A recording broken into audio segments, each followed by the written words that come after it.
কক্সবাজার বাংলাদেশের গর্ব, বিশ্বের দীর্ঘতম প্রাকৃতিক সমুদ্র সৈকত। কিন্তু কক্সবাজারের আসল সৌন্দর্য দেখতে চাইলে একবার অন্তত ভোরবেলা সৈকতে হেঁটে দেখুন। ভোরের আলো ফোটার আগের মুহূর্তগুলো অদ্ভুত রকমের শান্ত।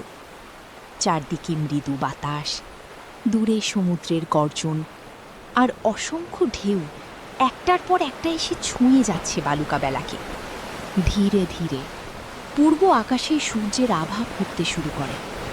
নীল আকাশ রং বদলে হয়ে ওঠে কমলা, সোনালি আর লালচে আভায় ভরা। সেই আলো যখন সমুদ্রের জলে প্রতিফলিত হয়, তখন পুরো সৈকত যেন এক জীবন্ত ছবিতে পরিণত হয়।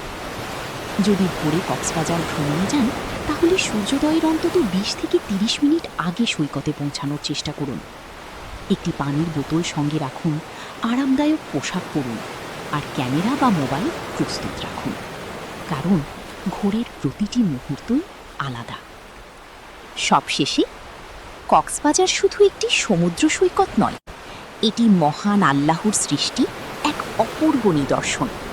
আর মহান আল্লাহরই অনন্য সৃষ্টি দেখে তার প্রতি কৃতজ্ঞতা প্রকাশ করুন। আসসালামু আলাইকুম।